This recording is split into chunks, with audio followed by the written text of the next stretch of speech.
ngo icyatumye Yesu Kristo apfa akazuka ngo nukugira ngo abe umwami w'abazima n'aba muvuge ngo amen. Haleluya. Ariko gabo si bose sabapfuye bose sinabazima bose usibye ko abazima bagifite andi mahirwe. Muvuge ngo erega simwe mwanshatse. Yesu yarabivuze simwe mwanshatse pi ahubwo ninje. Amen. Haraho biri bitubwira hariya mu Baroma haravuga ngo nabongo n'abataranshatse kandi ngo neretswe n'abantu batigeze bambaririza ngo se iyo mana Bwana asifiwe. Ngo mugende mudafite imitima ibacira urubanza rw'ibyaha Yesu yaradukuyeho. None niki kidushinja? Umutima wo kudushinja uzava he duhagaze mu kuri twamenye. Haleluya. Amen. Bwana niyo mpamvu Paulo yabwiye Timoteyo ngo nuzavuga ubutumwa tukaje uvuga ubutumwa ufite ipfunwe. Bwana asifiwe. Amen. Tapfunwe umukristo agendana. Tapfunwe tugendana. Tuja tuvuga ibyo twamenye ibyo twizeye ibyo Imana yaduhereye ubuntu bwayo n'ineza yayo n'ubushake bwayo. Amen. Amen. Bwana asifiwe. Amen. Ayi wowe esko murumvise muvuge ngo amen. Amen. Bwana asifiwe. Haleluya. Dufite access kubw'imbaraga z'umwuka wera udukoreramo. Apana ukorera hanze udukoreramo. Ngo dufite access. Ndavuga ngo baho. None hano hatubwiye ngo Imana yabwiye Mose ngo nzababarira uwo nzababarira nzagirira impuhwe uwo nzagirira impuhwe. Imana ishimwe kuko yatubabariye. Imana ishimwe kuko yatugiriye impuhwe. Haleluya. Haleluya. Yes ashimwe.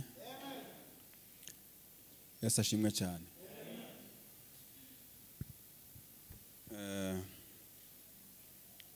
Reka mbanze mbashimire. Shimire abadusabye ko tuzabana uyu munsi cyangwa se uyu mugoroba hano mu gatatu nibwo bwa mbere natwe tuhataramiye.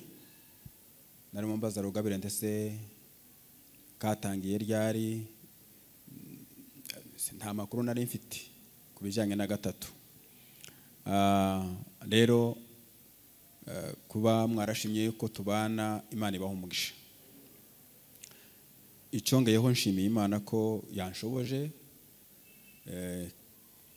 Bujya mu buzima habaho ibintu bijya bigenda bibera abantu imbogamizi bimwe bitabi naguturutseho ugasanga habaye imbogamizi runaka igatuma utabaho wakagombye kuba nubwo wari wabiteguye kuzahaba ariko imbogamizi nyine yaza ntuhaboneke. Rero nshimiye Imana ko yakunze ko uyu mugoroba tubana. Imana ishimwe. Ibi tubamo hari benshi batabizi kandi hari benshi batabiha agaciro kuko nyine ntibaba babizi. Ariko kandi twebwe n'ubuzima niko nukubaho. Rero iyo umuntu abaye mu bimugize mu bitumye abaho Bwana asifiwe. Ubuhagaze mu kuri kandi ubuhagaze mu mwanya mwiza. Ubu ni ubuzima bw'abakristo kandi kuba umukristo si ikintu kidafite ubusobanuro. Oyaye si ikintu kiraho gusa kidafite icyo kivuze. Kuba umukristo si ijambo rikoreshwa uko abantu baribonye, ahubwo kuba umukristo ni ijambo risobanuye, ni ijambo risobanutse, ni ijambo ryumvikana kandi ni ijambo ryiza. Mvuge ngo amen. Hari umuririmbyi wo mu ndirimbo waririmbye aravuga ngo nje ndi umukristo kandi icyo ni ikintu ukijya gihumuriza umutima wanjye. Tumva ko ari ikintu gifatika. Amen. Muragira so ngo ni buri wese woririmba icyo gitero muri iyi dunia. Si buri wese woririmba gutyo. Si buri wese woririmba iryo jambo ngo arivuge gutyo, ngo arisobanure gutyo. Aravuga ngo nje ndi umukristo kandi icyo ni ikintu gihumuriza umutima wanjye. Imana ihabwe icubahiro. Niyo mpamvu nari mbabwiye nti ibi tubamo nubwo hari benshi batabizi batanabiha n'agaciro, ariko twe tubiha agaciro kuko tubizi, kuko ni ubuzima, niko tugomba kubaho muri iyi si. Amen. Ibi biratwubaka, biradukomeza, biratunezeza, imitima ikishima. Iyo nsoma mu imigani ibice 17 umurongo wa 22 ndagira ngo haravuga ngo umutima unezerewe, haleluya, umutima ngo wishimye ngo ni umuti mwiza. Ko murumva namwe? Umutima ngo wishimye ngo ni umuti mwiza. Rero iyo twishimye hari bizira bijya biba kure yacu. Bwana asifiwe. Kuko muri iyi si nubwo turi abakristo twamenye Imana, twizeye Imana, hariho byinshi bitubuza kwishima. Hariho byinshi bizanywe no kugira ngo bitume imitima yacu itishima, itanezerwa. Ariko kandi ibyo ntabwo bigira imbaraga n'ubushobozi n'ubutware kubyo twakiriye bidutera kwishima. Amen. Kuko ikidutera kwishima kirakomeye, kiri very strong, mu buryo ikitubuza kwishima kitatsinda ikidutera kwishima. Duheze Imana yacu icubahiro. Haleluya. Ibitubuza kwishima muri iyi si, ibitubuza kunezerwa muri iyi si, ntibifite ububasha, ntibyanagereranwa n'ikidutera kwishima mu isi. Hano wabigereranya, twabishyira kuri balance, twabishyira ku minzani ngo turebe ikiremereye, twanabitekereza kubishyira ku minzani, kuko ikidutera kwishima muri iyi si kirakomeye cyane. Muvuge ngo amen. Kirakomeye cyane. Icyo si ikindi nuko twamenye Imana n'agakiza twahawe. Nari navuze ngo nimbaguruka ndabaza umuyobozi wa gahunda ngo ese muzamusoza ryari, hanyuma nawe yahise abimbwira ntarabimubaza. Bwana asifiwe. Noneho kuko iyo watumiwe, amen, nturutekereza ko boguha umwanya mugufi. Namwe niko muzamutekereza. Iyo watumiwe ahantu uje wicara nyine ukavuga ati uko biri kose ubwo bene data bantumiye ngo tubane, bakeneye nyine ko tubana tukaganira. None umwanya ngiye gufata, Bwana asifiwe, ndabasaba nanabinginga kubw'imbabazi z'Imana tubane. Kuko iyo umuntu ahagaze hano uje umenya neza, nje nabaye na mwarimu nigishije ibintu bisanzwe pana theology, ni narigishije. Umwarimu iyo ahagaze imbere y'abanyeshuri azamenya ngo bimeze sawa, cyangwa se akavuga ati iyi classe ntakigenda. Muvuge ngo amen. Rero narimbasanye ngo umwanya tugiye gufata wose, kuko ibyo natekereje tugiye gusangira ni bya bindi musanzwe muzi. Ariko kandi iyo abantu bateraniye hamwe gutyo, iyo abantu bahuriye hamwe gutyo, Rugabire ndagira ngo ni ubivuzeho ijambo rya mbere, tuba tuje kuramya Imana no kuyihimbaza, kandi mwabikoze nkuko nawe yabivuze. Ijambo rya kabiri, tuba tuje gusangira ijambo ry'Imana, tuba tuje guhugurana binyuze mu ijambo ry'Imana. Ijambo rya gatatu, tuba tuje ngo dukomezanye muri uru rugendo. Haleluya. Bwana asifiwe. Maze kuko Imana yagiye itanga impano mu buryo butandukanye, noneho iyo tubanye gutya tugahurira hamwe, uko biri kose hari ijambo Imana yovuga, amen, nkumva riranyubatse, nkumva rinsubijemo intege. Naje navuga ijambo ugasanga risubije intege mu buzima bwa Rugabire, kuko wenda hari aho yaratentebukiwe.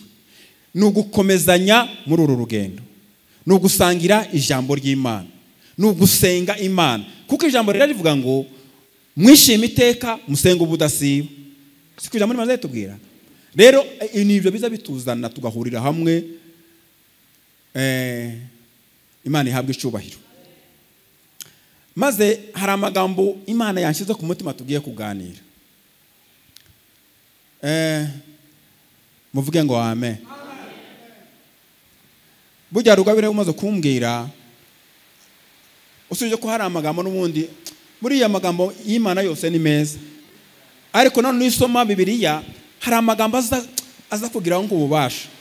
Amen.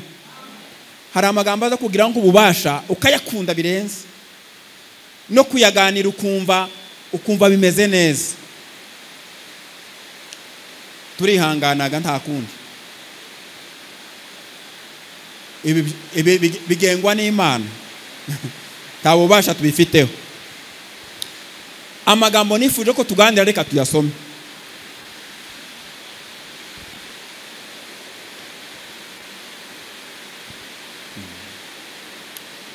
Dusome muri Yohana ibice 5.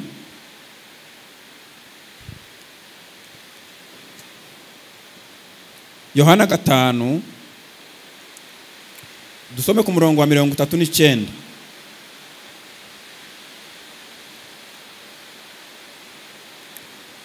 Murondora mu byanditswe kuko mwibwira ko muri byo arimo mufite ubugingo buhoraho kandi ari byo bimpamya.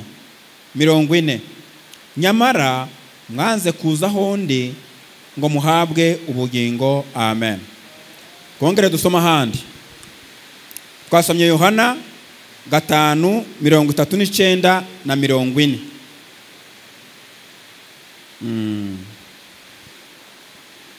Dusome nanone mu Bitesalonike ba mbere.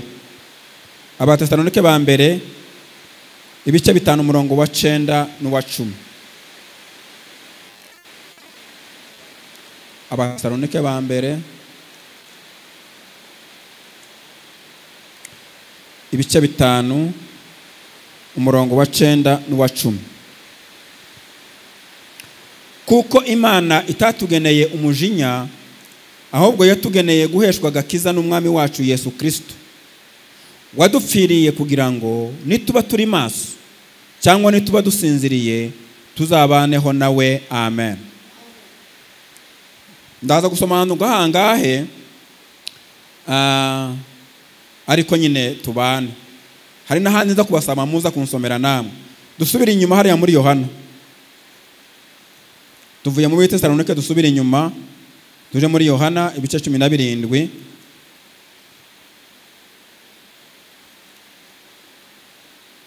Umurongo wa 3. Ubu nibwo bugingo buhoraho, ko bakumenya ko ari wowe Mana y'ukuri yonyine, bakamenya n'uwo watumye ari we Yesu Kristo. Amen. Aya niyo magambo tugiye kuganira.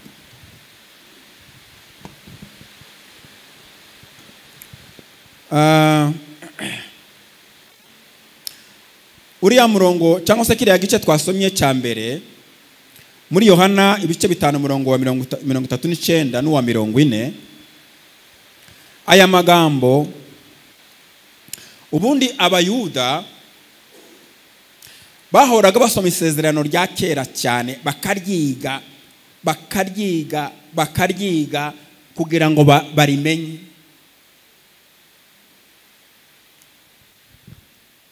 Bagahora baryiga, bagahora barisoma. Muvuge ngo amen. Kurya guharanira kuryiga ngo no kuryumva ngo no gukunda kurisoma cyane, noneho baza kugira amahirwe make, baza gutekereza mu buryo bw'amakosa, baza gutekereza mu buryo butari bwo, noneho ngo bibwira yuko, muvuge ngo amen, ngo ubugingo buhoraho ngo babubonera muri uku gusoma cyane isezerano rya kera. Ngo kwizera ko ababari uko kubabwira ko kuriya kurisoma cyane, gusoma isezerano rya kera cyane, ngo ari byo bihesha ubugingo. ariko ubuyobe ni igitangaza. Noneho umwami Yesu ngwaze, muvuge ngo amen. Mwumvise uriya murongo twasomye ukuntu wavuze. Yesu arababwira ngo umva mwa Bayuda mwe, muzi kurondora cyane mu byanditswe, musoma bino bitabo bya Mose, musoma isezerano rya kera, ngo mwibwira yuko ngo arimo mubonere ubugingo buhoraho, ngo ariko mwanze kuzaho ndi, muvuge ngo amen. Hari umurongo hari akantu nanisimbutse, arababwira ngo muzi kurondora mu byanditswe cyane, ntawubarusha kubisoma no kugira umwete wo kubisoma cyane iri sezerano rya ibi bitabo bya Mose. Noneho ngo mukagira ngo ubugingo buhoraho ngo nimwe mu busanga, nimwe bubonerwa, ngo ariko ntimumenye yuko ibi byanditswe ari nje bihamya, muvuge ngo amen. Ntimumenye yuko ari amagambo musoma, icyo kintu cyarabihishe ntimwagitahura, ntimwamenya yuko biriya ari nje bivuga. None ngo mwananiwe kuzaho ndi kuko ari nje bivuga, munanirwa kuzaho ndi kugira ngo muhabwe ubugingo buhoraho, muvuge ngo amen. Ngo mwibesha ko muri uko kubisoma ngo mufite ubugingo, ariko arababwira ngo ubugingo, muvuge ngo amen. Bwana asifiwe. Turaza kujyana, turaza kujyana. Yesu abwira abayuda atari ko mwanze kuzaho ndi, mwanze kunsanga, mwanze kunyizera, mwanze kunyemera, muvuge ngo amen. Haleluya. Kandi ari nje mutanga bugingo, ari nje uhesha bizera bose ubugingo, mwebwe gusa muhekera mu gusoma. Semeni amen. Amen. Mu buhanuzi bwa Yesaya 53 n'umurongo umenya ari wa 11, ubuhanuzi bwaravuga ngo Bwana asifiwe. Amen. Ngo uwo ngo azabona ngibituruka mu bise by'ubugingo bwe, ngo bimwishimishe kandi ngo bimuhaze. Ijambo riravuga ngo umugaragu wanje ngo azatuma abenshi ngo baheshwa gukiranuka no kumumenya, mvuge ngo amen. Amen. Haleluya. Haleluya. Kandi ngo azishiraho gukiranirwa kwabo. Navuze ngo uyu munsi ndagerageza kugenda buhoro. Ubuhanuzi buravuga ngo umugaragu wanje ngo azatuma benshi baheshwa gukiranuka ngo no kumumenya, kandi ngo azishiraho gukiranirwa kwabo. Hanyuma nishiraho gukiranirwa kwabo bo kuko bamwizeye ngo babe bakiriye gukiranuka kwe. Sinzi ko turi kumwe ariko kandi iyi ni introduction, kuko ko ndumva mfite ibintu byinshi mbasangiza, muvuge ngo amen. Amen. Bwana asifiwe. Amen. Ngo azishiraho gukiranirwa kwabo, hanyuma nishiraho gukiranirwa kwabo, hanyuma bakire gukiranuka kwe. Noneho ndibitwa abanyabyaha ngo babe bahindutse abakiranutse, muvuge ngo amen. Amen.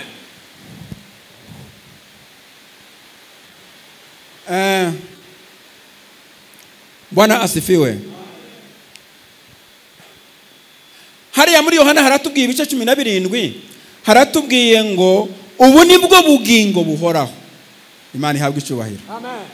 Erega ubugingo ni ukumenya, ariko si ukumenya amateka y'isi, si ukumenya historia y'isi, si ukumenya ibihugu, si ukumenya abakomeye bo mu isi, ariko hano haravuze ngo ubu nibwo bugingo buhoraho. Uyu ni umwami Yesu wabivuze, aravuga ngo ko bakumenya atukuze. Amen. Ariko kumenya ni kwiza, ariko kutamenya ni kubi. Kabisa nama extremite abiri ahabanye. Kumenya Imana ni kwiza, kutamenya Imana ni bibi. Kumenya Imana ni ubugingo buhoraho, kutamenya Imana ni urupfu rw'iteka. Bwana sifiwe. Amen. Yesu arabihamya, aravuga ngo ubu nibwo bugingo buhoraho data, ko bakumenya ko ari wowe Mana y'ukuri yonyine, bakamenya n'uwo watumye ari we Yesu Kristo. Ubu niwo wivugaga. Semeni amen. Amen. Semeni amina. Amen.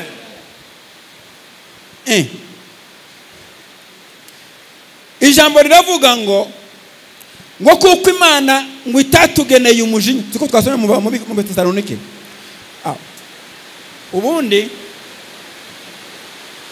mu buzima busanzwe ima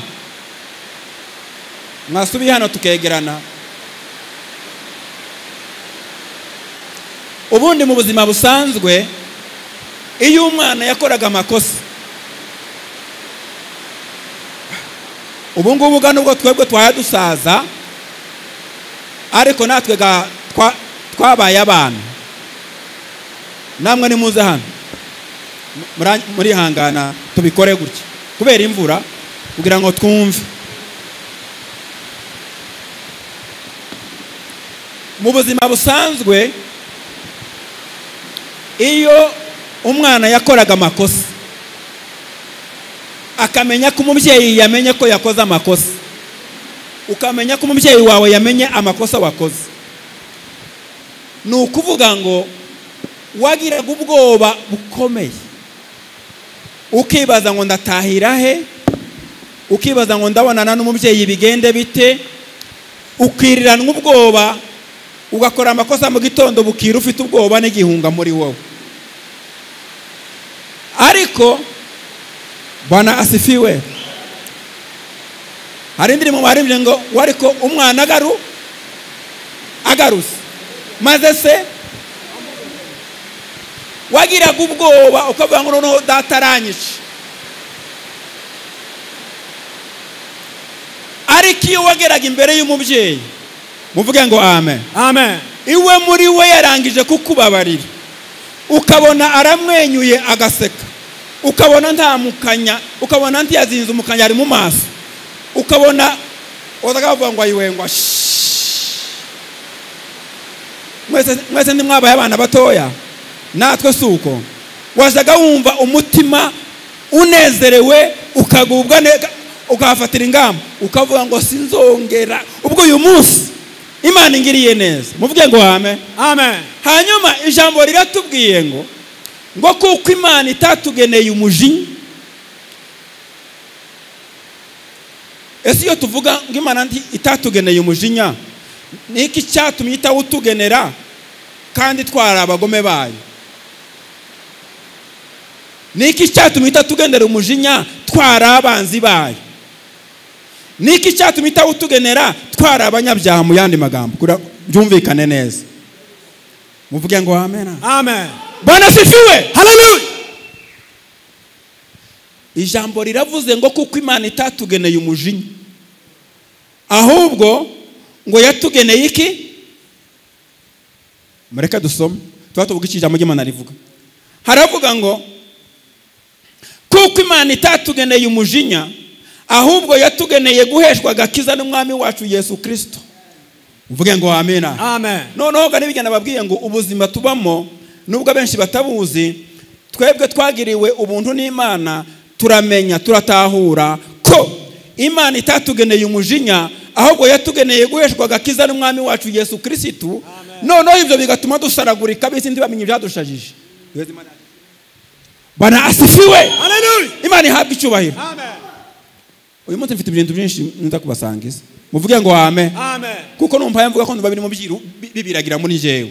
Muvuge ngo amen, amen. Ijambo ryavuze ngo Imana ntirakatugenera umujinya, ahubwo ngo yatugeneye guheshwa agakiza. Ese iyo bivuga ngo guheshwa, murumva hari uruhare dufite muri aka gakiza? Sebeni amina, amen. Bwana asifiwe, haleluya. Yatugeneye guheshwa agakiza, ni ukuvuga ngo muri aka gakiza wowe nanje, ariko ari umurongo nza gusoma, ariko narimo nsoma hariya nasomye ibipande nka 20 nicaye hariya. Muvuge ngo amen, amen. Muvuge ngo amen, amen. Ahubwo ngo Imana twebwe abanyabyaha, twebwe abantu babi, twebwe abagome mu maso y'Imana, Imana ntiyatugenera umujinya, none ahubwo ngo itugenera guheshwa agakiza. Ariko yemwe imbere y'Imana iryo jambo ni ryiza. Muvuge ngo amen, amen. Ngo yatugeneye guheshwa agakiza n'umwami wacu Yesu Kristo, ngo wadupfiriye kugira ngo, iryo jambo riri mu abaza gukenera kuhasoma ni mu ba Tesalonike ba mbere ibice 5 umurongo wa 9 no wa 10, uze kuhasoma. Ngo yatugeneye guheshwa agakiza n'umwami wacu Yesu Kristo, ngo kugira ngo, Bwana asifiwe, amen, ngo twaba turi maso cyangwa twaba dusinziriye. Aya magambo aravuga ngo twaba twarapfuye, twaba tukiriho, cyangwa twaba twarapfuye. Aha kuba amaso ntabwo ari ugukanura gwe, no gusinzira ntabwo ari ukuja kuryama mu mazu yacu hari. Muvuge ngo amina. Amen. Kugira ngo wadupfiriye umwami Yesu, kugira ngo nituba turi maso cyangwa nituba dusinziriye ngo tuzabaneho nawe. Muvuge ngo amen. Ni ukuvuga ngo mu Baroma haravuga ngo icyatumye Yesu Kristo apfa akazuka ngo ni ukugira ngo abe umwami w'abazima n'aba. Muvuge ngo amen. Haleluya. Ariko gabo si bose, si abapfuye bose, si n'abazima bose, usibye ko abazima baba bagifite andi mahirwe. Muvuge ngo amen. Abapfuye batizeye ntibabarirwa muri abo tuvuze. Abazima bakiriho n'abazizera, kuko umuzima uri ukiriho mu buryo bw'umubiri uzava mu mubiri atizeye ahwanye n'uwarangije gupfa atizeye. Ese ko murumvise? Umuzima ukiri muri uyu mubiri uzasoza urugendo rwo muri iyi si atarizeye ni kimwe n'umaze imyaka myinshi yarapfuye atizeye. Umugabane wabo n'umwe. Hanyuma ijambo riravuga ngo wadupfiriye kugira ngo nituba turi bazima, turi maso cyangwa twarasinziriye ngo tuzabaneho nawe. Imana ihabwe icyubahiro. Amen. Imana ihabwe icyubahiro. Amen. Mu magambo navuze tuza kuganira, reka dusome hano, ndifashije ibyanditswe kugira ngo wenda naje gukenera kubisoma ugeze mu rugo witonze nawe uze kubisoma. Dusome hano muri Ezekiyeli ibice 33 umurongo wa 11. Ubuhanuzi bw'Imana buza kuri Ezekiyeli. Mwumve. Haravuga ngo ubabwira uti umwami Uwiteka aravuga ati ndirahiye. Ariko Imana ni nyembabazi. Nimwumvire ijambo ngo Imana ibwira Ezekiyeli imutuma ku bwoko bwa Isiraheli bwari bwaragenze ukundi. Hanyuma ibwira Ezekiyeli iramura ngo Ezekiyeli umvuga ugiye kubwira aba bantu ubabwire ngo Uwiteka arirahiye ati sinezezwa n'urupfu rw'abanyabyaha. Ese ko murumva? Imana irirahira iravuga ibwira Ezekiyeli ngo bwira ubwoko bw'Isiraheli ubabwire ngo ndirahiye ndi Uwiteka sinezezwa n'urupfu rw'abanyabyaha cyangwa se rw'umunyabyaha, ahubwo nezezwa nuko umunyabyaha ahindukiye. Bwana asifiwe. Haleluya. Ayiwe, ese ko turi kumwe bene data. Umvikiza kinezeza Imana.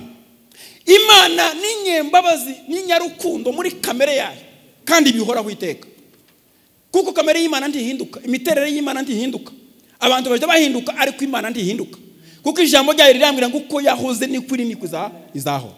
Hanyuma Imana ibwira Ezekiyeli ngo babwire ngo ndirahiye ndi Uwiteka ko ntanezezwa n'urupfu rw'umunyabyaha, ahubwo nezezwa no kubona umunyabyaha ahindukiye akava mu nzira ye ngo hanyuma akabaho. Amen. Bwana asifiwe. Erega buriya abanyabyaha iyo bari mu nzira zabo ntibaba bariho. Muvuge ngo amen. Amen. Kuri abanyabyaha ntibariho, ariko umunyabyaha wihanye abatangiye ubuzima urugendo rwo kubaho. Muvuge ngo amen. Amen. Hanyuma Imana iravuga ngo nezezwa n'umunyabyaha uhindukiye akava mu nzira ye maze akabaho. Ngaho Imana yadusanze rero, ngaho Imana yadukuye, twari abanyabyaha. Ijambo ry'Imana riravuga ngo muri Ezekiyeli n'ubundi mu 16 umurongo wa 6 haravuga ngo kunyuzeho. Bwana asifiwe. Amen. Nsanga wigaragura mu ivata yawe. Mwumve, ariko uyu mwana yari ratawe, afite inkomoko itari nziza. Uyu mwana uyu tugezeho yari afite inkomoko itari nziza, kuko ijambo ravuga ngo kunyuzeho nsanga wigaragura mu ivata ryawe, ndakubwira ngo baho. Mwumve. Hanyuma umurongo ukurikira uvuga ngo nukuri nubwo nasanze wigaragura mu ivata ryawe narakubwiye ngo baho. Semeni amina. Ese iri jambo riragaragaza iki? Nimba Imana idusanze mu byaha, Bwana sifiwe. Haleluya. Nukuvuga ngo uyu muntu uyu Bibiliya ivuga hano ngo musanga mu ivata ryawe, ariko ndakubwira ngo baho. Ntabwo yabeshejweho nuko ari mu ivata. Tubane. Ntabwo kubaho kwe agukesha ko yari mu ivata, ariko kubaho kwe agukesha itegeko ryavuye ku Mana ryuzuye urukundo. Haleluya. Haleluya. Bwana asifiwe. Amen. Ntabwo yabeshejweho nuko ari mu byaha, kuko Bibiliya iratubwira ngo umunyabyaha abapfuye imbere y'amaso y'Imana, ariko yabeshejweho nuko Imana yamubwiye ngo nabeho, kandi kumubwira ngo nabeho ni ijambo ry'urukundo, ni ijambo ryuzuye ubuntu, ni ijambo ryuzuye imbabazi, ni ijambo ryuzuye impuhwe. Bwana asifiwe. Amen. Nasanzwe uri mu byaha byawe, maze kuko ndi umutunzi w'imbabazi. Haleluya. Amen. Haleluya. Amen. Birandi tubwiye se ngo Imana ntinezezwa n'urupfu rw'umunyabyaha. Imana ntishimira ko turimbuka. Imana ntishimira ko umunyabyaha apfa agafira mu byaha. Ahubwo Imana, haleluya. Amen. No. Hari ahatubwiye ngo iki nico cerekana, ijambo ryo rivuga ngo iki nico cerekana urukundo Imana idukunda. Ngo nuko yadupfiriye turabanya, ngo nuko yatanze umwana wayo kugira ngo adupfire turabanya. Birijimbwira ngo erega simwe mwanshatse. Yesu yarabivuze, simwe mwanshatse pi, ahubwo ni nje. Amen. Haraho biri bitubwira hariya mu Baroma, haravuga ngo nabongo n'abataranshatse, kandi ngo neretswe n'abantu batigeze bambaririza ngo se iyo Mana. Bwana asifiwe. Amen. Haleluya. Amen. Rero ijambo riravuga ngo kunyuzeho nsanga wigaragura mu ivata ryawe. Nimubaho Imana yadukuye sasa. Ndakubwira ngo baho. Murabizi turiho. Nukuri ko Imana turiho. Haleluya. Nubwo abisi bashobora kuvuga ngo nibyo bazabikora, ariko ntibaramenya ukuri, kandi ukuri niko kongene kuza kubatura. Ikinyama kizacisha ariko ukuri kugakiza. Uvuge ngo amen. Amen. Yesu niko yabwiye abayuda ati nyamara mumva mbabwire muzamenya ukuri, kandi niko kongene niko kuzababatura. Ati murumva uyu nguyu mwene Yosefu umubaji, twebwe tubaturwa twigeze tubimbata z'abandi bantu. Ariko ubujiji ni bwa gito. Muvuge ngo amen. Amen. Twebwe twigeze tubimbata z'abandi bantu ryari. Karavuga ngo tuzamenya ukuri ngo kutubature turi imbata z'abandi. Arababwira ngo mva mbabwire nukuri ndababwira yuko ukora ibyaha wese ni imbata y'icyaha. Muvuge ngo amen. Amen. Uko ngo bari bihagazeho ngo bamenye ngo batekereje neza. Hari umuntu atekereza nabi akagira ngo yatekereje neza. Semeni amina. Amen. Bwana asifiwe. Amen. Hari umuntu agenda wrong, akagenda worosije, ariko iyo kamagira ngo hagaze muri verite nziza kabisa.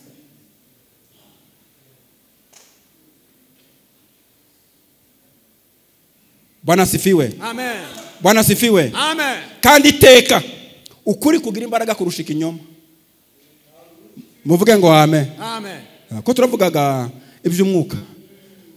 Siko ngiye gusura kuri ijambo. Ngo ntorere tuno tundudo. Twatibuse ni programme ya hano. Bwana asifiwe. Amen. Ukuri kugira imbaraga kuruta ikinyoma. Tibihuye. Kandi mwumva ukuntu ukuri ari kwiza. Iyo uhagaze mu kuri uzugira amahoro. Iyo uhagaze mu kuri uzugira ibyishimo. Iyo uhagaze mu kuri wokamuririmba. Ariko umwe byahantaza aririmba. Umuhogo wo kuririmba ntawo yobona. Ahubwo abafite ubwoba. Agenda n'igihunga. Kuko umutima ubuha mucira urubanza. Ariko iyo mutagaze mu kuri tuzamura Imana yacu cyubahiro. Bwana sifiwe. Amen. Niyo mpamvu ijambo ry'Imana kuko tuhagaze mu kuri twamenye kuri kukatubatura. Niyo mpamvu ijambo ry'Imana ngo mugende mudafite imitima ibacira urubanza. Urubanza rw'ibyaha Yesu yaradukuyeho. None niki kidushinja? Umutima wo kudushinja uzava he? Duhagaze mu kuri twamenye. Haleluya. Amen. Bwana asifiwe. Amen. Imana irirahira iravuga ngo sinezezwa n'urupfu rw'umunyabyaha. Ibi ni bigaragaza yuko Imana ni nyembabazi, Imana ni nyarukundo, Imana ni nyampuhwe. Niyo mpamvu yadupfiriye, yatanze Yesu Kristo akadupfira tukiri abanyabyaha. Niyo mpamvu yabwiye yanzoka wa munsi iramara tumva ngubwire tubwire ngo icuko dico nta gisubizo cyacu kirahari. Bwana asifiwe. Amen. Imana yamubwira yanzo kuva muri Eden iramubwira tumva ngubwire ibyo wakoze biriya unugo washutse Eva nawe agashukika bakava mu bwiza. Ariko mu rubyaro rw'uyu mugore uyu washutse uyu shitani niyo gutsindwa iteka ryose, niyo gutsindwa iteka ryose. Mu rubyaro rw'uyu mugore hazakomoka muzakumena umutwe. Haleluya. Izo mbabazi z'Imana rero, urwo rukundo rw'Imana, ndambwira abantu nk'abanga Imana yadukunze urukundo rufite imbaraga kuruta urupfu. Amen. Urukundo rw'Imana rugira imbaraga kuruta urupfu, kuko rwaratuzuye twishwe n'urupfu, twishwe n'ibyaha, twishe na shitani, ariko urukundo rw'Imana yadukunze ruduhindurana bazima na Kristo. Ubu turi bazima. Amen. Ubu turi bazima rwose mu Mana. Semeni amina. Amen. Ubu turi bazima. Niyo mpamvu tugira icyo kuvuga. Buriya umuntu ufite umutima umucira urubanza tashira amanga. Voilà le moteur. Umuntu ufite umutima umucira urubanza tashira amanga. Avugana amareserve. Azavugana amareserve. Bwana asifiwe. Amen. Ariko turi imbohore muri Yesu Kristo. Niyo mpamvu iyo tuvuga tuba tuvuga ibyo twohagarara tukabihamya tukabisubiramo. Amen. Niyo mpamvu Paulo yabwiye Timoteyo ngo nuzavuga ubutumwa tukaje uvuga ubutumwa ufite ipfunwe. Bwana asifiwe. Amen. Tapfunwe umukristo agendana, tapfunwe tugendana. Tuja tuvuga ibyo twamenye, ibyo twizeye, ibyo Imana yaduhereye ubuntu bwayo n'ineza yayo n'ubushake bwayo. Amen. Amen. Bwana asifiwe. Amen. Bibiliya imbwira ngo iyo dusoma mu gitabo iyo dusoma mu Bikorinto ba mbere ibice 2:16 umurongo wa 16 haravuga ngo twe mwumva abakristo yemwe, mwumva ukuntu turi abahatari, mwumva ukuntu turi abantu bakomeye, ngo dufite gutekereza kwa Kristo. Ibi bishaka kuvuga iki? Umukristo ngo ufite gutekereza kwa Kristo. Ariko yemwe reka nsobanurire ijambo. Batubona hano muri quartier bakabona turi kimwe nabo, turya bimwe, twambara kimwe, ndetse baraturusha amafaranga, baraturusha n'imyenda myiza, baraturusha kubyibuha, bafite amaduka ntayo tugira, babona ibyo tubamo bakabata ngaba baravangiwe. Ariko Imana ishimwe ko tutavangiwe. Amen. Haleluya. Paulo yo muhanga hari abavuga abizera, aravuga ngo twebwe abizera nimwumve ngo twebwe abizera ngo ntabwo tureba kubigaragara, ahubwo ngo tureba kubitagaragara, ngo kuko tuba tugenda tuyobowe no kwizera. Amen. Amen. Bwana asifiwe. Amen. Aha nari mbabwiye dufite gutekereza kwa Kristo. Abizera binyuze mu mbaraga z'umwuka wera bafite access. Haleluya. Bwana asifiwe. Ngiye gusobanura kino ijambo rizavuga ngo dufite kwizera kwa gutekereza kwa Kristo. Abizera binyuze mu mbaraga z'umwuka wera. Ariko umwuka wera no wambere. Amen. Amen. Umurongo ubanziriza uri uravuga ngo se ninde muntu wigeze kumenya ibyo Imana itekereza hanyuma ngo ayigisha ngo ayigira inama. Hanyuma umurongo umunsi ni uyu nguyu dusomye. Haravuga ngo twebwe bande abizera ngo dufite gutekereza kwa Kristo. Kuko binyuze mu mbaraga z'umwuka wera, mu gukomera kw'imbaraga z'umwuka wera, dufite access ku bwenge n'ubuhanga bw'ubumana, maze bikaduhesha gushobora kumva ukuri kw'iby'umwuka. Ayo wowe esko murumvise? Muvuge ngo amen. Amen. Bwana sifiwe. Haleluya. Dufite access kubw'imbaraga z'umwuka wera udukoreramo. Apana ukorera hanze, udukoreramo. ngo dufite access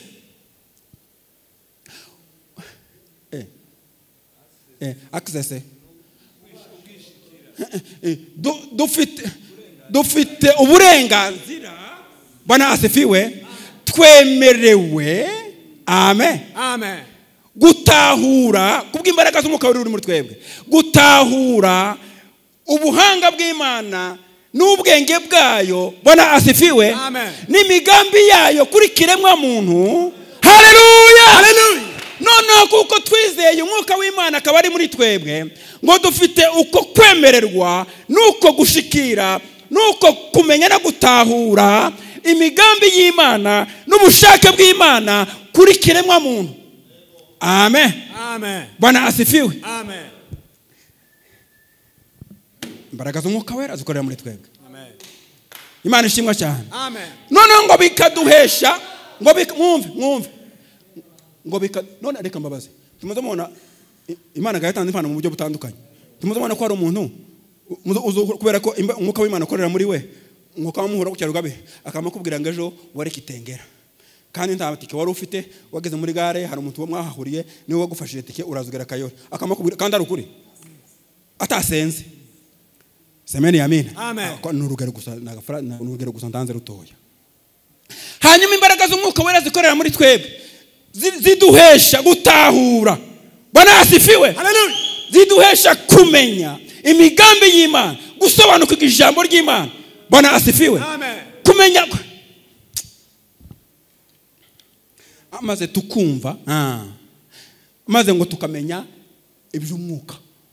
Iby'umwuka bimwe n'abanyamwuka birani kuzimbwira biravuga ngo iby'umwuka bizemenywa n'abanyamwuka bandi ntabwo abanyamubiri bamenye iby'umwuka. Imana yabwiye Iburahimu iramubwira ngo Iburahimu we ngo reka nkubwire. Haleluya amen. Ngo ntabwo urubyaro rwa mu buryo bw'umubiri ngo ariho uzitirirwa ariko ngo uzitirirwa urubyaro rwa uzitirirwa ngo ni urubyaro rw'isezerano kuko Imana yari yaraje iravuga ngo magingo nkaya nzakuzaho nzagaruka Sara azabyara umwana w'umuhungu. Muvuge ngo amen. Amen. Haleluya. Haleluya. Iby'umwuka bimenywa n'abanyamwuka. Iryo ryari isezerano ry'Imana. Amen. Amen. Isezerano rye nareko nsoma mu kanya Baroma ariko Paulo nareko nsoma ibice 9 mu Baroma. Reka mpasome kugira ngo mvuge avuga neza. Abaroma 9 umurongo wa 14. Nimwumve. Kanihuta. Abaroma 9 Pera ku murongo wa 14 gusa ndeka kuja muri byinshi. Haravuga ngo nuko tuvuga iki? Imana irakiranirwa ntibikabeho.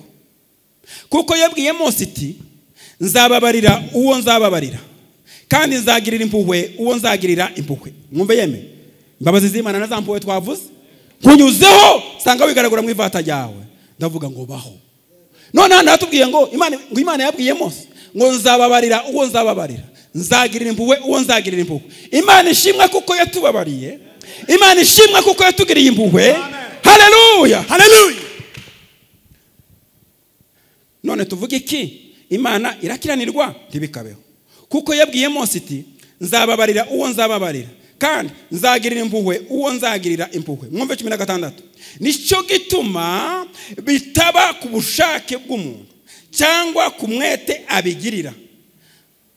Mwumve noneho nicyo gituma bitaba ku bushake bw'umuntu cyangwa ku mwete abigirira ahubwo biva ku Mana ibabarira. Haleluya. Bwana asifiwe. Mwumvise ko kuba umukristo kuba umwana w'Imana bitaba ku bushake bw'umuntu bitaba ngo ku mwete abigirira ahubwo ngo biva ku Mana ibabarira gusa. Imana yaratubabariye ntacyo twari twayibwiye tuzayiha twari no kwibwira kuko twari tunayizi. Sikwije muri baze tubwira twari tuyizi se ngo turayibwira. Iyo tuzaga kwimenya Yesu ntaba yaje kudushaka kuko twari tuyizi. Semeni amen. Ngo biva ku Mana. Mwumva umurongo ukurikira hepfo ntabwo narangije gusoma hangaha umurongo wa 17 maze gusoma 16. Ibyanditswe byabwiye Yesu. Reka nsome ku 16. Nicyo gituma bitaba ku bushake bw'umuntu cyangwa ku mwete abigirira. ibyanditswe byabwiye Farawo biti, cyangwa reka nsubire ku murongo wo haruguru, umurongo wa 10. Kandi sibyo gusa, ahubwo na Rebeka ubwo yari afite inda atwitswe n'umwe ari we Isaka sogokuruza, nawe yabwiwe ngo umukuru azaba umugaragu w'umuto, kuko byanditswe ngo Yakobo naragukunze naho Isawu naramwanze. Kandi yabwiwe abana bataravuka kandi batarakora icyiza cyangwa ikibi, ngo ibyo Imana yamubwiriye itoranya bibeho bitavuye ku mirimo, ahubwo bivuye kuri yo ihamagara. Uvuge ngo amen. Amen. Ni ukuvuga ngo Imana ishimwe yuko ibi byose Imana itabikoreye ishingiye ku mirimo, ahubwo ngo bivuye ku Mana yo ihamagara. Yo ihamagara. Ijambo ry'Imana. Mudamumva hari ikintu kiri imbere y'ijambo ry'Imana. Ijambo ry'Imana ni sawa kabisa. Bwana asifiwe. Amen. Reka nsome iri jambo hano. Yohana 5:24. Yohana 5:24.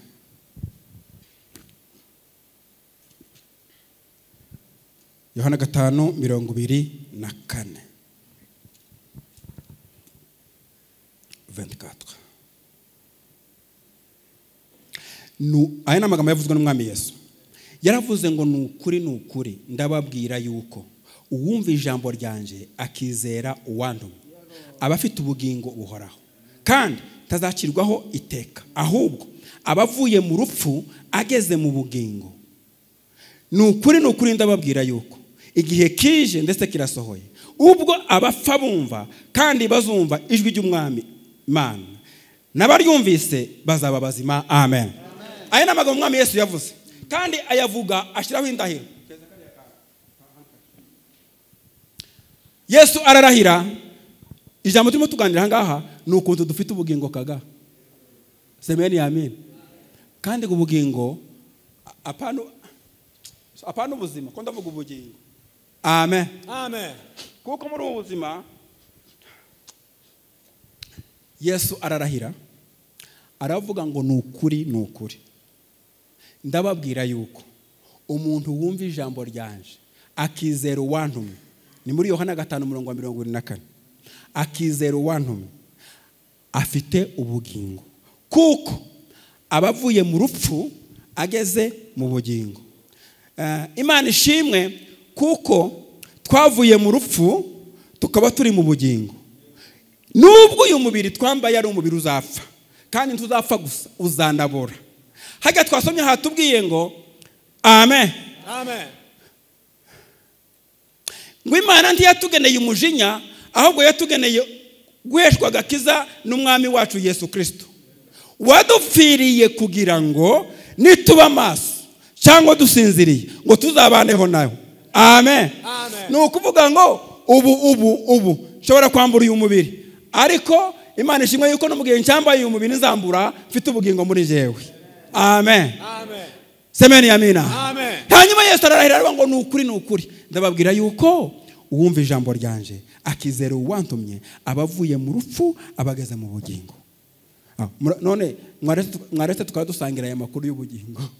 Haleluya. Amen. Mwaretse tukaza dusangira uyu munezero w'abafite ubugingo.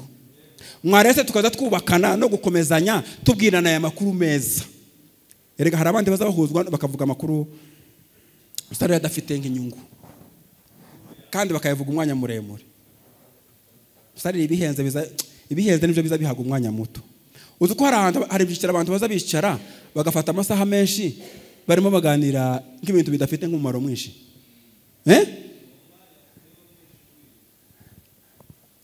Birije mwango mureke ukuri dusohoyemo, ariko tuvuga, ariko twamamaza, ariko tubwirana. Uvuge ngo amen. Ukuri dusohoyemo, ukuri twamenye, muje mureke ariko dusangiza abandi, kuko nicyo cyiza kandi nicyo cy'ingenzi muri ubu buzima. Semeni amen. Haleluya. Amen. Ijambo ry'Imana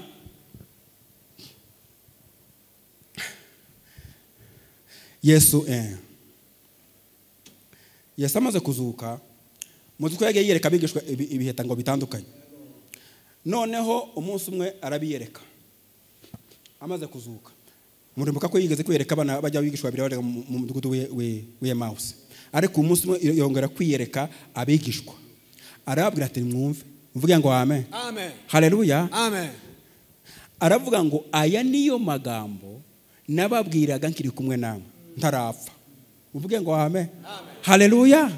Aya niyo magambo nababwiraga nkiri kumwe namwe ntarapfa.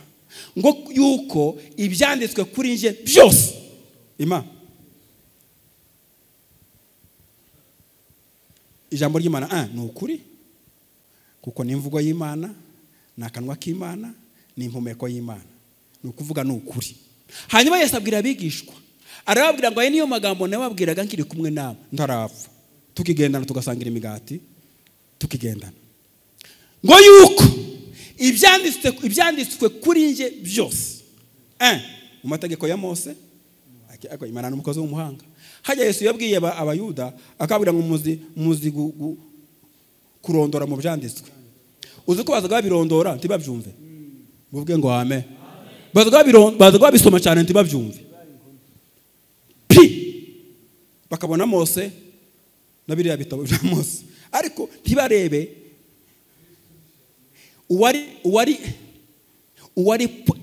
uwari pointed aho ngaho indani. Muvuge ngo amen. Amen. Nukuva uwari indani muri biriya yari Yesu Kristo. Hanyuma Yesu abwira abigishwa amaze kubiyereka amaze kuzuka. Arababwira ngo aya niyo magambo nababwiraga nkiri kumwe namwe. Yuko ibyanditswe kuri nje byose bigomba gusohora. Ngo ibyanditswe mu mategeko ya Mose, ibyo bahanuzi bahanuye, ngo n'ibyanditswe muri Zaburi, ngo byagombaga gusohora byose. Muvuge ngo amen. Amen. Imana ishimwe yatugeneye ubugingo buhoraho. Imana ishimwe yaduhaye Yesu Kristo. Imana ishimwe yatumwe tubaho tutari turiho. Haleluya. Amen. Imana ndiyamutanze ngo aze kudupfira kuko ari cyo twagombaga guha Imana. Ahubwo Imana yafashe ibyari bihenze biruta ibindi byose. Haleluya. Haleluya. Iduhaye Yesu Kristo. Tacyari gihenze imbere y'Imana kuruta Yesu Kristo. Tacyari gifite agaciro imbere y'Imana kuruta Yesu Kristo. Muvuge ngo amen. Amen. Hanyuma Bibiliya imbwira ngo niyo mpamvu natwe tumaze kubimenya. Paulo yabivuze neza. Aravuga ngo tugenda niteka mu mibiri yacu urupfu rwa Yesu Kristo, kugira ngo ubugingo bwa Yesu Kristo nabwo ngo bugaragarire mu mibiri yacu. Amen. Amen.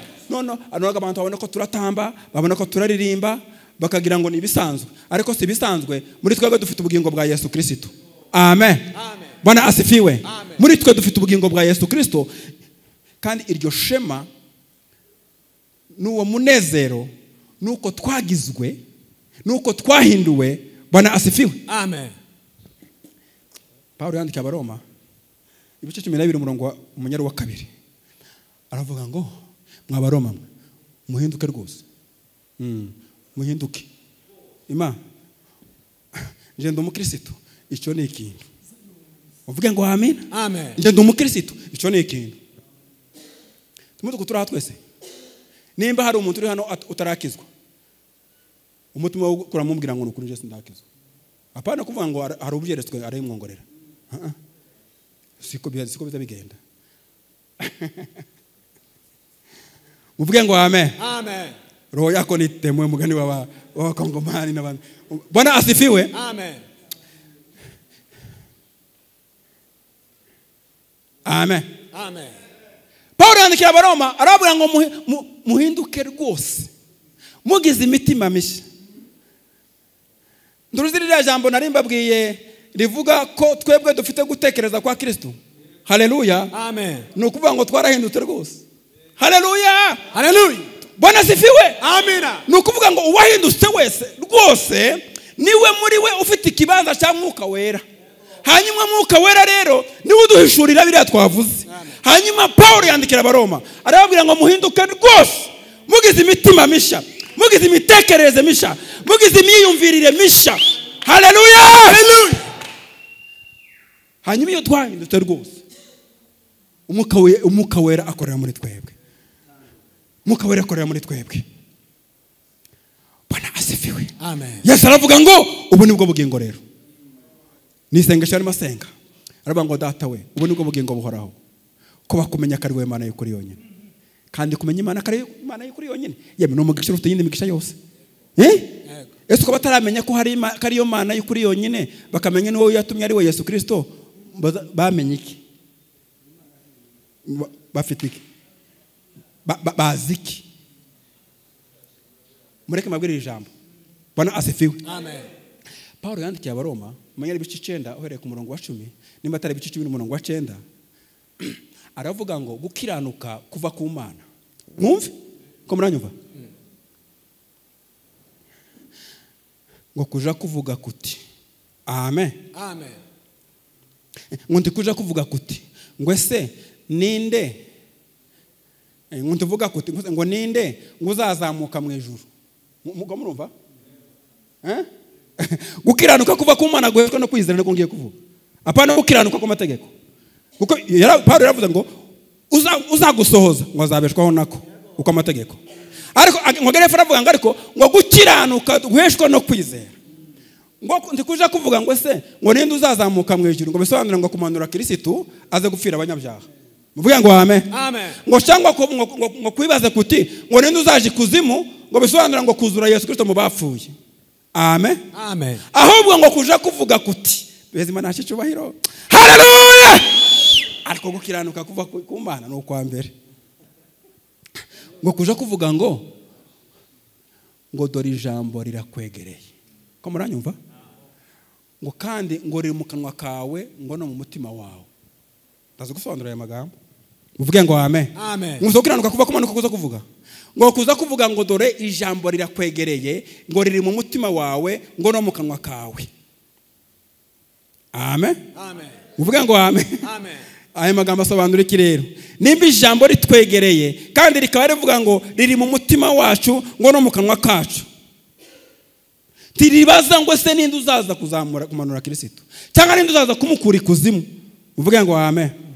No kuvuga kuza kwa Kristo kuva mu ijuru no kuzuka kwe avuye mu bapfuye tukabitindeho ntabyo washobora wowe ni umurimo w'Imana yonyine gusa muvuge ngo amen amen. Hanyuma ijambo riravuga ngo kugira ngo dusobanurire ijambo narimvuze riravuga ngo kuko umutima ngari w'umuntu azayizeza akabarwaho gukiranuka akanwa ngo akaba ariko yatuza agakizwa muvuge ngo amen amen. Kuko ijambo riravuga ngo ni watuza akanwa kawe uzakizwa niwizera mu mutima wawe yuko Imana yazuye Yesu Kristo mu bapfuye haleluya uzabarwaho gukiranuka. Ni bangahe se baza bakora ibyo ngibyo? Ni bangahe batura yuko Yesu Kristo ari umwami n'umukiza w'ubugingo bwabo bakizera mu mutima yuko Imana yamuzuye mu bapfuye. Hanyuma ijambo rya gukiranuka kuva ku Mana ngo nuko kuja kuvuga ngo kuja kuvuga ijambo ngo rirakwegereye ntabwo riri kure yawe ngo riri mu mutima wawe no mu kanwa kawe. Semeni amen amen. Rirakwegereye riri mu mutima wawe no mu kanwa kawe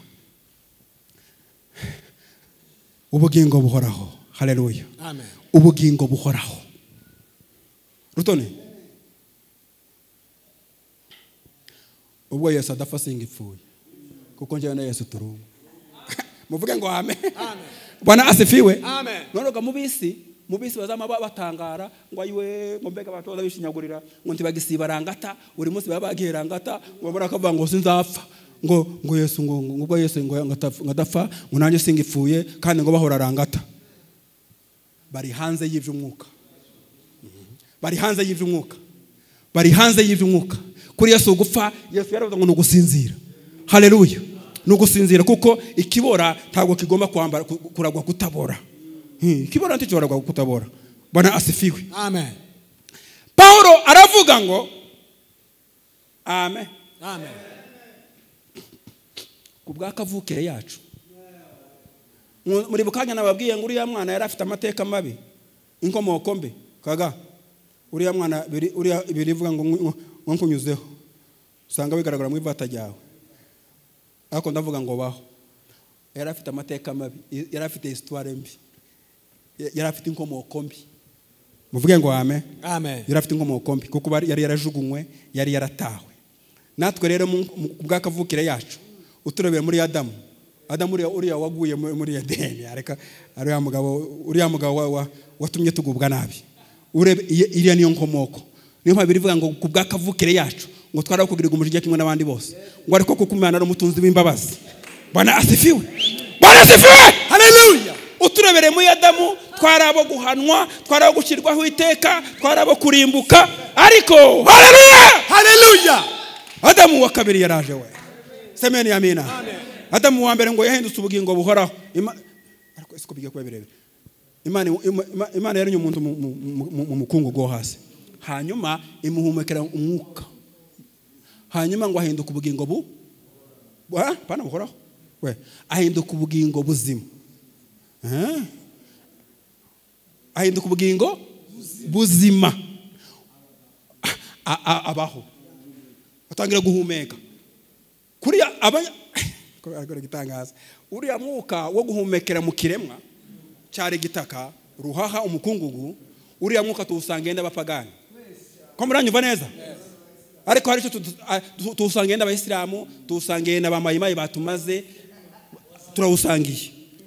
Kugira no kuvuga duhumeka tukajya tugatekereza tukibwira kubera uriya mwuka Imana yahumekeye muri Adamu yari umukungugu. Semeni amen. Ariko biri kambwira ngo Adamu wa mbere yabaye ubugingo buzima, ariko Adamu wa kabiri ngo yaje ari umwuka utanga ubugingo. Bwana sifiwe. Amen. Semeni amina. Amen. Ubu naho ubugingo buhoraho nta handi wo bukura. Imana yabunyujije gusa muri Yesu Kristo. Iramuduha. Uwamwemeye wese afite ubugingo buhoraho. Yavuze ngo ubu nibwo bugingo. Ako ndiyavuze ara muri Yohana. Yaravuze ngo ni inzira n'ukuri. Ndawuje acyambaye umubiri. Tuweze Imana yacu cyubahiro. Haleluya. Haleluya. Bwana asifiwe. Amen. Ya. Ubugingo buhoraho ni ikindi. Si cyabose nico umuntu wizeye umwami Yesu. Ni ufite ubugingo buhoraho muri we. Kuko birije imbwira mu rwandiko rwa mbere rwa Yohana, ijimbwira ngo ufite uwo mwana ni ufite ubugingo. Utamufite yo bukura he? Bwo kwinjirira he muri we. Niwe rembo, niwe nzira, niwe muhesha wabwo, niwe uje ubuduha kuko twamwizeye. Utamwizeye rero ntiwo buhabwa. Ariko kuko twegabara twese twamwizeye, Imana duheze Imana icubahiro ko dufite ubugingo. Amen. Buhoraho. Amen. Interero yanje naningize gice. Duheze Imana ko dufite ubugingo buhoraho.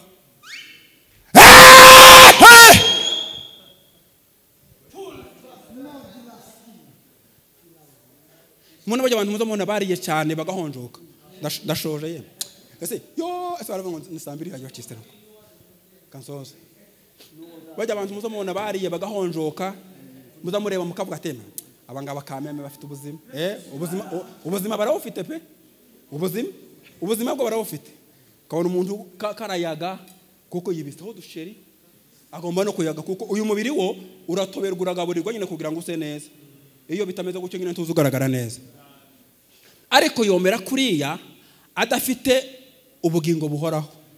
Uko nukuri birashoboka. Abafite afya. Uvuga ngo amen. Amen. Ariko ushobora gusanga hari akagabo k'umutumba ungana gutya. Duheze Imana yacu cyubahiro yemwe. Bwana asifiwe. Akagabo k'umutumba ungana gutya. Kananutse. Ariko kuko gafite ubugingo buhoraho muri ko. Kuko kizeye umwana w'Imana. Kuko kamenye umwana w'Imana. Kuko kakiriye ibihenze kuruta ibindi. Bwana asifiwe. Amen. Haleluya. Haleluya. Imana yazimure imureba gutya mu kwitijisho. Akabona kararabagirana, akabona ni muri Yesu Kristo dufite ubugingo buhoraho iteka ryose. Ni ukuri kw'Imana. Reka nsoze mvuga ngo umwanditsi w'Abaheburayo aravuga ibice umenya ari 10 no ku murongo wa 10, aravuga ngo uko gushaka kw'Imana apana gushaka kwa muntu. Muvuge ngo amina. Amina. Ariko muzamureka tuba twibera muri ibida. Impamo y'Imana nta bindi biruta. Duheze Imana yacu cyubahiro. Haleluya. Muzi yuko iyo twaturya amagambo y'Imana stress ya mihunga yesibanzikaje. Kuko ijambo ry'Imana rifite imbaraga. Rizigama rikura stress nibazo wari ufite mbere ko binjira hano uzongera kujibuka uvuye hagasohotse. Uvuye muri iyi mood. Siko bimeze yeme. Bwana asifiwe. Amen. Ariko iyo turimo turya ibyo kurya ngibi. Haleluya. Ibindi byose biza bikagenda hanze. Bikajipembeni. hanyuma Imana ikatubyibusha, Imana ikaturemwa ibyiringiro, Imana igasubiza intege mu bugingo bwacu, maze ibyo hanze bikabanza bikabiyo ngiyo. Bwana asifiwe. Amen. Mana watuzibera mu mahema yawe Uwiteka we. Haleluya. Amen. Hanyuma umwanzi w'Abaheburayo aravuga ngo uko gushaka kw'Imana, ubushake bw'Imana nose ni abaranga ninde woba ngo tubesha ngo yagishije Imana inama kweri ngije Imana yokora. Uko gushaka kw'Imana yonyine, kuko ibitambo amaraso ye y'ihene n'amapfizi byagaragaye ko atoshobora gutunganya umunyabyaha. Uvuge ngo amen. Atotunganya pe. Ni nayo mpamvu ari amaraso nabiriya bitungwa nguvu byahoraga byatambwa n'abatambutobara, abatambutobara kandi babitamba ibihetanga butobara. Siko bimeze? Siko bimeze? Ibyiciro utobara. Kuko umutambi mwe yarafaga agasimburwa n'undi, nawe agapfa agasimburwa n'undi, agakomeza gukora bya bindi yakoraga. Yari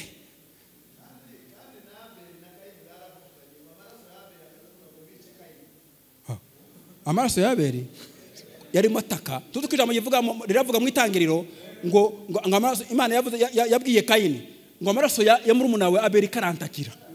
Kandi ntiyari mataka, ntiyari kavuga ngo Mana babarira Kayini yanyishe. Never. Siko yavugaga. Nuguhora. Hora. Ariko aya Yesu yo ese bakaba utumutumye nsimbukije amana ningezeho. Bwana sifiwe. Haleluya. Haleluya. Amen. Noneho kuko ibitambo amaraso y'amasekurume y'ihene n'aya mapfizi byagaragaye ko tokweza umunyabyaha ngo yeri. Noneho Bwana asifiwe. Yesu aravuga amaze kuza ngo nico cyatumye ngunyitegurira umubiri. Hey! Bwana asifiwe. Yesu aravuga ngo data we kuko ibyo bitambo bitashoboye gukuraho no kweza umunyabyaha, ngo niyo mpamvu wanyiteguriye umubiri. Ngo mbere ko naje ndabyemera ndavuga ngo yego data, ndaje mu muzingo w'igitabo kuko ariko byanditswe kuri njyewe. Hanyuma aravuga ngo uko gushaka kw'Imana, ubushake bw'Imana ngo niko kwatumye twezwa, ngo tubiheshujwe nuko ngo amaraso ya Yesu Kristo, umubiri wa Yesu Kristo ngo watambwe rimwe risa ngo bibe bihagije iteka ryose. Kubera iki? Mungu wa majeshi, icyo gitambo ni cyiza yeme, icyo gitambo ni sawa. Muvuge ngo amen. Rimwe risa ngo bibe bihagije iteka ryose. Rimwe risa. Uko gushaka kw'Imana niko kwatumye twezwa. Ubu turabera imbere y'Imana. Niyo mpamvu mu buhanuzi bwavugaga ngo azabona ibituruka mu bise by'ubugingo bwe ngo bimwishimishe kandi ngo bimuhaze. Kuri ya Yesu Kristo yaranyuzwe amaze kuducungura. Bwana asifiwe. Amen. Haleluya. Amen. Imana yaranyuzwe, Yesu ubwe nk'igitambo yaranyuzwe kuko yaravuze ngo data we umurimo wantumye gukora narawushoje narawurangije. Ntabwo nigeze nguta mu nzira narawurangije. Haleluya. Amen. Umurimo wo kuducungura Yesu yarawurangije. Kandi yabikoze once for all. Yawukoze rimwe risa ngo bibe bihagije iteka. Yabikoze une fois pour toutes les fois. Une fois pour toutes les fois. Rimwe ubudasubirwamo. Igitambo cya Yesu cyari gitunganye mu kwera mu mbaraga. Mana ayiwe. Haleluya. Bwana asifiwe. Amen. Mu kwera mu mbaraga zo kubohora imbohe. Yeme mureke turangize nimwakira ijambo ry'Imana.